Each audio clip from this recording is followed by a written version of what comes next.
สวัสดีครับยินดีต้อนรับทุกท่านเข้าสู่ช่องของเรานะครับ Teshiro 101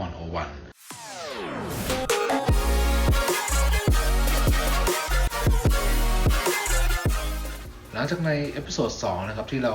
ไปเที่ยวกันใน White Mountain เราพักกันใน White Mountain กันถึง2คืนด้วยกันเพราะว่าสวยจริงๆจุดชมวิวเยอะจริงๆและในเอพิโซดนี้นะครับเราก็จะพาไปเที่ยวกันต่อที่เวอร์มอนต์แวะทานข้าวที่เบอร์ลิงตันแล้วก็จะไปพักกันที่เลคพลาซิดครับซึ่งเมืองเลคพลาซิดเนี่ยเคยเป็นเมืองที่ใช้จัดกีฬาฤดูหนาวโอลิมปิกถึง2ครั้งด้วยกันเลยครับเราไปดูกันครับ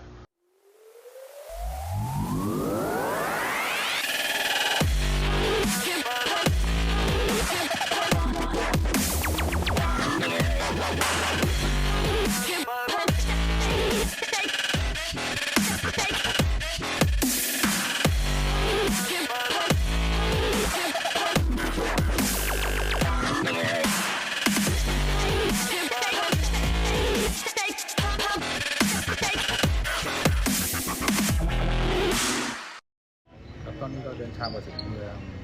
เบอร์ลิงตันนะครับจะเป็นเมืองเล็กๆที่อยู่ทางทิศตะวันตกของรัฐเวอร์มอนต์ซึ่งเมืองสุดท้ายที่ติดกับรัฐนิวยอร์กด้วยนะครับนี่คือบรรยากาศของที่เป็นสตรีทมาร์เก็ตของเขานะครับ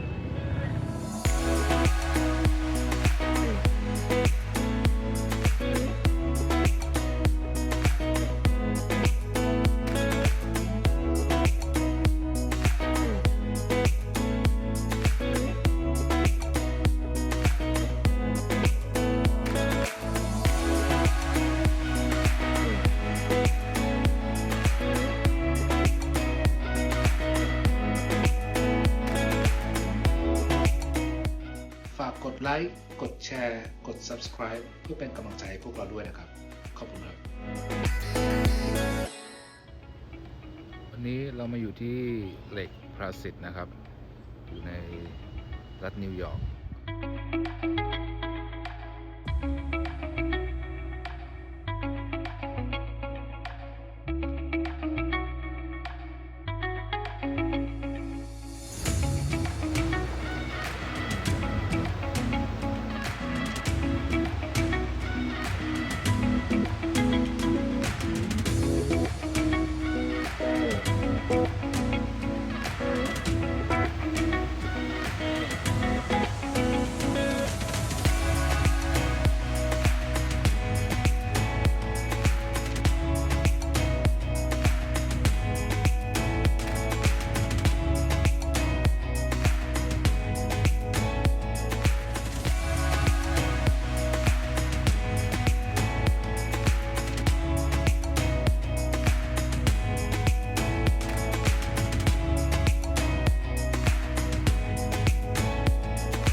ตอนนี้นะครับเราขับรถ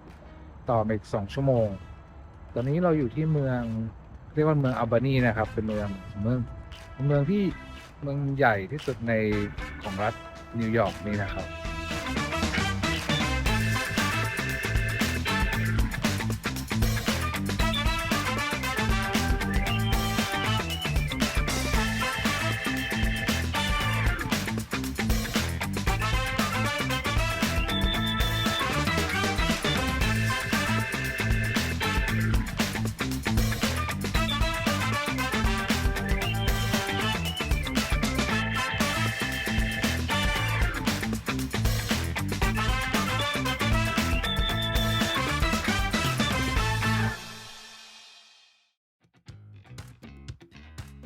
ถึงตอนนี้นะครับเราเหลือกันอีก2คืนสุดท้ายที่ไม่ได้จองที่พักกันไว้